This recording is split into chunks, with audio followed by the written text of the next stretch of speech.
사도신경으로 우리의 신앙을 고백하겠습니다. 나는 전능하신 아버지 하나님, 천지의 창조주를 믿습니다. 나는 그의 유일하신 아들, 우리 주 예수 그리스도를 믿습니다. 그는 성령으로 잉태되어 동정녀 마리아에게서 나시고 본디오 빌라도에게 고난을 받아 십자가에 못 박혀 죽으시고 장사된 지 사흘 만에 죽은 자 가운데서 다시 살아나셨으며 하늘에 오르시어 전능하신 아버지 하나님 우편에 앉아 계시다가 거기로부터 살아있는 자와 죽은 자를 심판하러 오십니다. 나는 성령을 믿으며 거룩한 공교회와 성도의 교제와 죄를 용서받는 것과 몸의 부활과 영생을 믿습니다. 아멘. 하나님께서 오늘 우리에게 주시는 말씀은 시편 7편 말씀입니다. 구약 성경 806쪽 시편 7편 말씀을 교독하겠습니다. 여호와 내 하나님이여, 내가 주께 피하오니 나를 쫓아오는 모든 자들에게서 나를 구원하여 내소서. 건져낼 자가 없으면 그들이 사자같이 나를 찢고 뜯을까 하나이다. 여호와 내 하나님이여, 내가 이런 일을 행하였거나 내 손에 죄악이 있거나 화친한 자를 악으로 갚았거나 내 대적에게서 까닭없이 빼앗았거든. 원수가 나의 영혼을 쫓아잡아 내 생명을 땅에 짓밟게 하고 내 영광을 먼지 속에 살게 하소서. 여호와여, 진노로 일어나사 내 대적들의 노를 막으시며 나를 위하여 깨소서. 주께서 심판을 명령하셨나이다. 민족들의 모임이 주를 두르게 하시고 그 위 높은 자리에 돌아오소서. 여호와께서 만민에게 심판을 행하시오니 여호와여, 나의 의와 나의 성실함을 따라 나를 심판하소서. 악인의 악을 끊고 의인을 세우소서. 의로우신 하나님이 사람의 마음과 양심을 감찰하시나이다. 나의 방패는 마음이 정직한 자를 구원하시는 하나님께 있도다. 하나님은 의로우신 재판장이시며 매일 분노하시는 하나님이시로다. 사람이 회개하지 아니하면 그가 그의 칼을 가심이여 그의 활을 이미 당기어 예비하셨도다. 죽일 도구를 또한 예비하심이여 그가 만든 화살은 불화살들이로다. 악인이 죄악을 낳으며 재앙을 베어 거짓을 낳았도다. 그가 웅덩이를 파 만들며 제가 만든 함정에 빠졌도다. 그의 재앙은 자기 머리로 돌아가고 그의 포악은 자기 정수리에 내리리로다. 내가 여호와께 그의 의를 따라 감사하며 지존하신 여호와의 이름을 찬양하리로다. 아멘. 시편 7편도 다윗의 시입니다. 그런데 오늘 표제어를 보면 조금 독특합니다. 표제어를 제가 읽어보겠습니다. 다윗의 시가yon, 베냐민인 구시의 말에 따라 여호와께 드린 노래, 이렇게 되어 있습니다. 시가용이라고 되어 있는데 이 시가용은 시편 7편에 딱 한 번 나오는 단어입니다. 탄식하다, 탄식이라는 뜻을 가지고 있고 슬픔, 애통 이런 뜻을 가지고 있습니다. 그래서 다윗이 탄식으로 하나님 앞에 드리는 기도, 그렇게 이해할 수가 있습니다. 그리고 이 시가용에 대해서는 또 다른 표제어에서 음악적 요소로서 이 시, 찬양, 노래 형식을 시편이 띠고 있기 때문에 아마도 악상의 표시로서 좀 열정적으로 이렇게 하는 뜻도 있다고 성경학자들이 이제 또 연구해서 주장을 하는데요. 그러면 슬픈데 참 마음에 탄식이 가득한데 이걸 만약에 노래 형식으로 한다면 좀 더 뭔가 열정적으로 자기의 그 탄식을 하나님께 표현하는 그러한 또 음악적 요소를 설명을 하기도 합니다. 어쨌든 이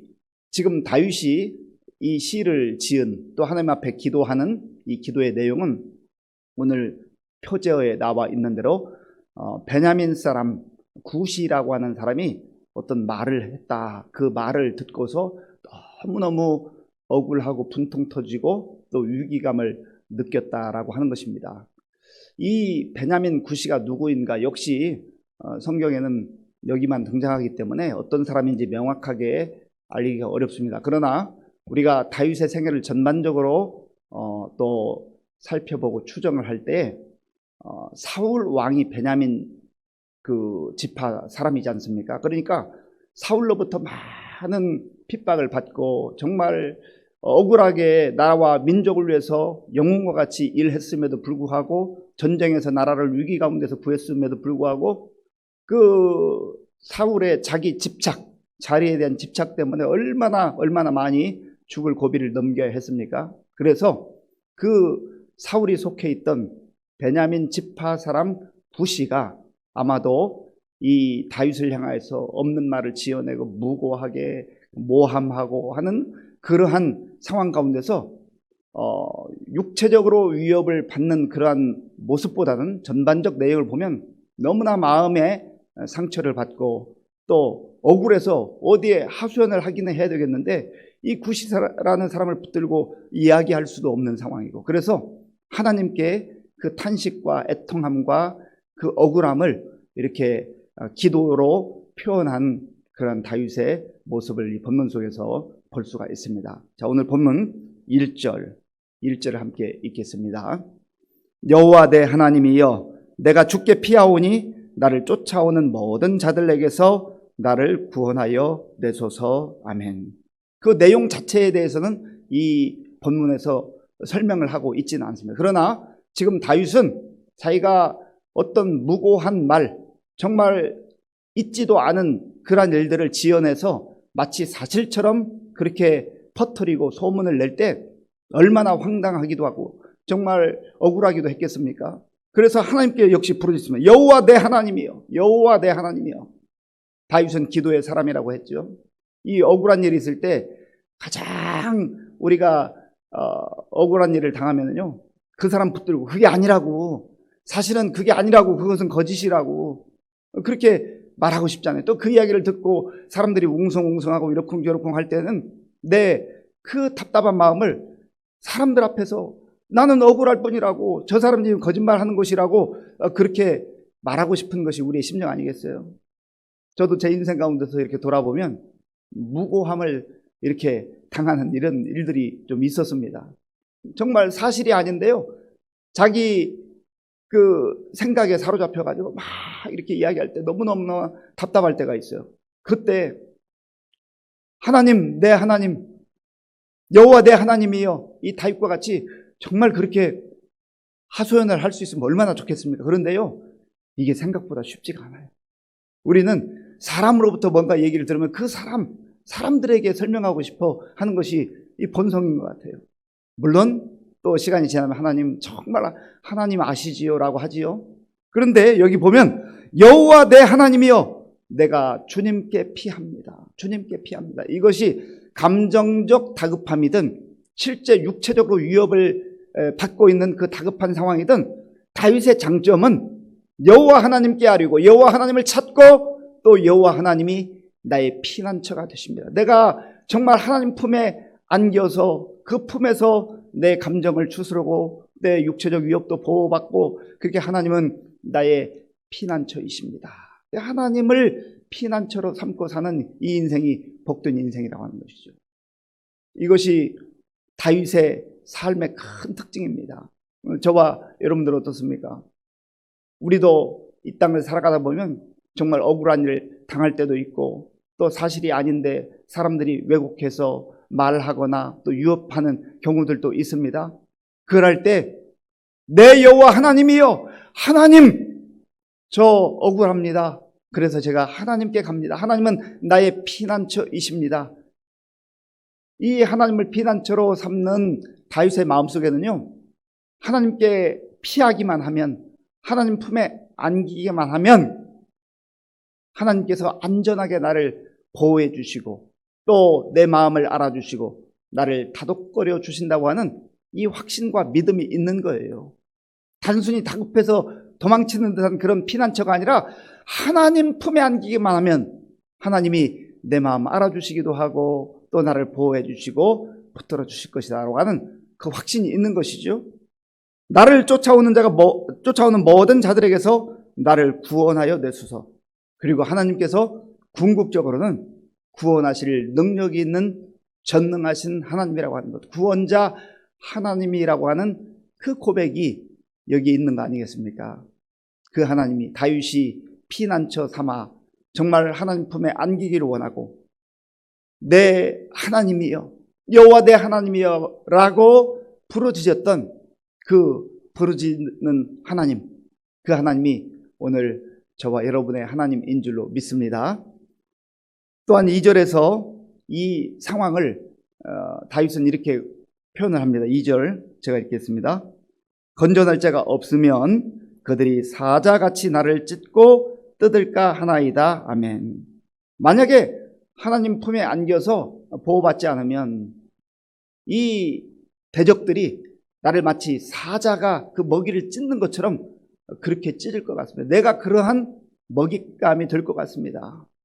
얼마나 정말 힘들고 어려운 상황이었겠습니까? 그 상황 속에서 바로 하나님께 호소하며 하나님을 피난처 삼아 하나님 품에 안기를 원하는 것이죠.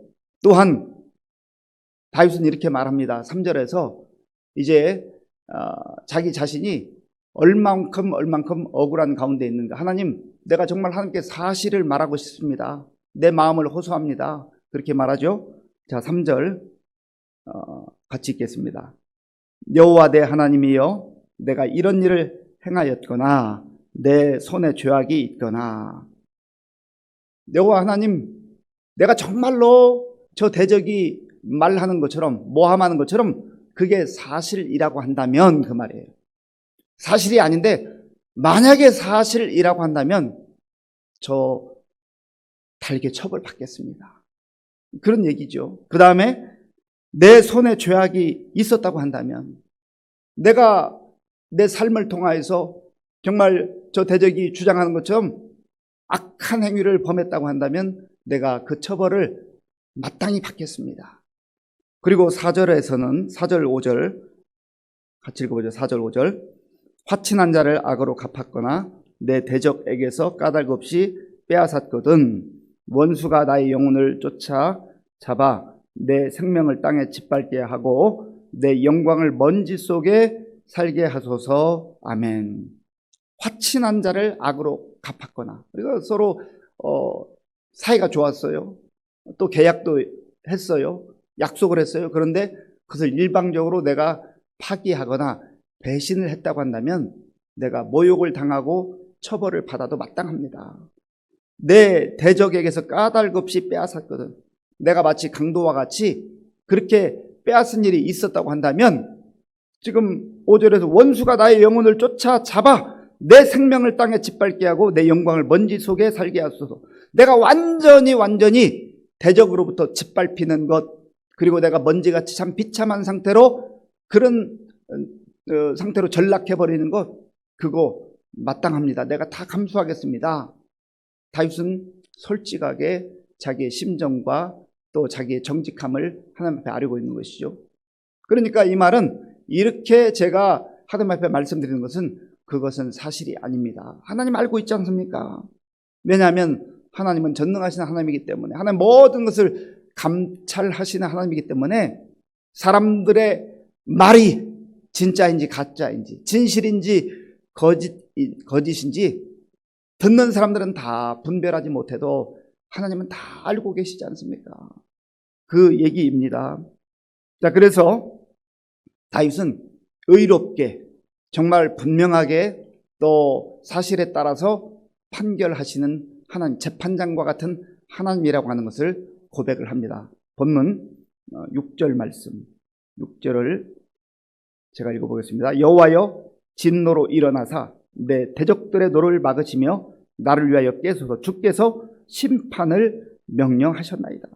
하나님, 그러나 저게 사실이 아니고 대적들이 정말 나를 모함하는 것이라고 한다면, 그것 때문에 내가 억울한 일을 당하고 지금 다급한 상황에 있다면 하나님께서 심판을 명령하셔서 이제 이 사실을 분명하게 가르쳐 주십시오. CCTV를 가르쳐 주세요 라고 하는 하나님을 향한 호소, 기도라고 하는 것이죠. 그래서 8절, 그 심정을 또 8절에서 말하고 있는데요. 우리 8절을 같이 읽겠습니다. 여호와께서 만민에게 심판을 행하시오니 여호와여 나의 의와 나의 성실함을 따라 나를 심판하소서. 아멘. 나를 심판해달라는 거예요. 하나님, 나의 삶에 대해서 하나님께서 다 아시지 않습니까? 하나님은 내가 어디서 무엇을 하고 있었는지, 어떻게 살아왔는지, 내 마음은 어떤 마음인지, 내 생각은 어떤 생각인지 다 알고 있지 않습니까? 하나님께서 정확하게 좀 판결해 주세요. 하나님은 정확하게 판결하시는 재판장과 같은 하나님이십니다. 특별히 여기에서 보면 나의 의와 나의 성실함을 따라, 하나님, 지금 대적들이 하는 그 말이 아니라 내가 살아왔던 모든 삶을 주님이 아시오니 주님께서 이것을 판결해 주시기를 하나님께 호소합니다. 간구합니다. 그런 내용이에요. 뭐 다윗도 하나님 앞에서 완전한 사람이었겠습니까? 그도 죄인이잖아요. 그러나 적어도 지금 억울하게 모함을 받는 이런 상황 속에서 하나님께서 이 모든 것 아시지 않습니까? 하나님, 저 좀 도와주세요. 하나님의 도우심이 아니면 저는 피할 길이 없습니다. 그래서 내가 하나님께 피합니다. 하나님을 나의 피난처로 삼습니다. 그리고 나의 억울함을 풀어주시고 명확하게 판단해 주시기를 바랍니다라고 하는 그런 호소인 것이죠. 그리고 악인들에 대해서 또 하나님께 의탁을 합니다. 9절을 제가 읽어보겠습니다. 악인의 악을 끊고 의인을 세우소서. 의로우신 하나님이 사람의 마음과 양심을 감찰하시나이다. 악인들, 하나님이 계시다는 것도 인정하지 않고 무시하고 자기 멋대로 자기 생각대로 그렇게 판단하고 모함하는 저들, 하나님, 저는 하나님을 의뢰하지 않습니까? 하나님 앞에서 제가 그래도 정말 믿음을 가지고 정직하게 이렇게 살아왔는데 하나님께서 모든 것을 감찰하시는 하나님이오니 하나님 저를 도와주세요. 그러면서 결정적으로 이 다윗은 하나님이 어떤 하나님인가, 하나님에 대해서 이제 고백을 하는데요. 그 내용이 10절에 있습니다. 우리 10절 같이 읽어보겠습니다. 나의 방패는 마음이 정직한 자를 구원하시는 하나님께 있도다. 아멘. 나의 방패는 하나님이십니다. 그 말이에요. 하나님, 내가 내 실력으로, 내 말주변으로, 또 내가 사람들을 동원해서 그렇게 이 무고함을 풀려고 하지 않고 하나님을 의지합니다. 하나님이 나의 방패가 되시기 때문에 그렇습니다. 하나님을 의로우신 재판장, 의로우신 판단자로 고백하면서도 지금 마치 불화살처럼 나를 향하여서 쏘아대는 저 원수들의 그 독소와 같은 말들을 내 스스로가 아니라 방패이신 하나님을 통하여서 내가 막아내기를 원합니다. 내가 사실 막는 게 아니죠. 하나님이 그 앞에 계시면 하나님이 방패이시기 때문에 하나님께서 막아 주실 거라는 그런 고백인 것이죠. 방패는 그 생명을 보호하고 또 적의 공격으로부터 막아내는 그러한 수비적 무기이지 않습니까? 그러니까 하나님을 방패 삼은 거예요. 이 다윗의 그 진실하고 솔직한 신앙 고백, 그리고 무엇보다도 하나님 품에 안기기만 하면, 피난처이신 하나님께 가기만 하면 하나님께서 나의 방패가 되어주셔서 막아주실 것이다 라고 하는 이 분명한 고백이 있는 것이죠. 그리고 이제 다윗은 그 이후에 11절 이후에부터는 정말 하나님께서 의로우신 재판장이시고 판단자가 되어주셔서 악인이 거짓을 말하고 어떠한 악을 가지고 위협한다 할지라도 하나님은 결국은 악인을 심판하시고 의로운 자, 하나님을 신뢰하는 자를 세워주실 것입니다 라고 그렇게 고백을 하고, 마지막에는요 이러한 상황 속에서도 하나님을 찬양하고 하나님께 감사하는 내용으로 이 시를 마무리합니다. 우리 17절을 같이 읽겠습니다. 17절입니다. 내가 여호와께 그의 의를 따라 감사하며 지존하신 여호와의 이름을 찬양하리로다. 아멘. 여기 보면 지금 이 다윗의 상황이 완전히 끝난 것 같지 않지 않습니까? 여전히 문제 속에 있는 것 같아요. 그러나 다윗이 내 하나님 여호와여, 내 하나님 여호와여, 내가 하나님께 피해서 하나님의 보호함을 받기를 원합니다. 하나님은 나의 방패가 되십니다. 하나님 저 억울합니다. 하나님이 해결해 주세요 라고 하고는요, 아직 다 해결된 것도 아닌 것처럼 보이는데 그 하나님을 신뢰하며 그 상황 속에서 하나님 주시는 그 평안함을 가지고 하나님께 감사하고 찬양하는 이 아름다운 믿음의 모습이 여기에 나타난다는 것이죠. 그래서 우리는요, 정말 먼저 감사하고 먼저 찬양하는 이 믿음의 단계까지 나아가는 게 참 중요합니다. 우리는 모든 일이 다 완성되고 나면 감사하고, 그런데 또 어떤 경우는 이미 은혜를 베풀어 주시고 모든 상황을 변화시켜 주셨는데도 불구하고 그때에도 감사하지 못하는 사람들도 있어요. 그때라도 감사하고 하나님께 찬양하면 참 귀한 일인데, 다윗의 위대한 점은, 강점은 상황이 지금 종료되지 않았음에도 불구하고 이 상황 속에서 하나님을 전적으로 신뢰하고 하나님께 먼저 감사하고 먼저 찬양한다고 하는 이 아름다운 모습이, 성숙한 모습이 나타나 있는 것이죠. 우리도 이러한 믿음의 자세는 좀 본받을 필요가 있지 않습니까? 그래서 정말 범사에 감사할 수 있는 사람은요, 상황이 좋아서 감사하고 상황이 나쁘면 그냥 주저앉고 한탄하고 그렇게 하는 인생이 아니라, 범사에 감사할 수 있는 인생은요, 하나님께 맡기고 하나님께 아뢰고 하나님을 피난처 삼아서 내가 이제는 하나님을 전적으로 신뢰합니다. 그리고 감사하는 거예요. 이 상황 속에서 기도하고 이 상황 속에서 하나님을 신뢰할 수 있는 그것으로 감사하는 것이죠. 그리고 찬양하는 것입니다. 이러한 믿음의 태도와 모습이 저와 여러분의 모습이 될 수 있기를 간절히 바랍니다. 기도하겠습니다. 아버지 하나님, 감사합니다. 다윗이 참으로 슬픔과 애통함 속에, 탄식할 만한 상황 속에 베냐민 사람 구시의 말로 인해서 고통을 당할 때에 다윗은 그 사람과 상대하지 않고 하나님 앞에 나아가 하나님께 그 마음을 아뢰며 호소했습니다. 하나님을 피난처 삼아 그의 품속에 안겨서 마음의 안정감을 얻고, 여전히 상황이 종료되지 않았음에도 불구하고 먼저 하나님께 감사하고 하나님께 찬양하는 성숙한 모습을 봅니다. 하나님, 이 모습이 다윗만의 모습이 아니라 우리의 모습이 되기를 원합니다. 우리가 그런 성숙한 믿음의 사람들로 세워져 가게 하여 주시옵소서. 예수님의 이름으로 기도하옵나이다. 아멘. 주기도문으로 예배를 마치겠습니다. 하늘에 계신 우리 아버지, 아버지의 이름을 거룩하게 하시며 아버지의 나라가 오게 하시며 아버지의 뜻이 하늘에서와 같이 땅에서도 이루어지게 하소서. 오늘 우리에게 일용할 양식을 주시고 우리가 우리에게 잘못한 사람을 용서하여 준 것 같이 우리 죄를 용서하여 주시고 우리를 시험에 빠지지 않게 하시고 악에서 구하소서. 나라와 권능과 영광이 영원히 아버지의 것입니다. 아멘.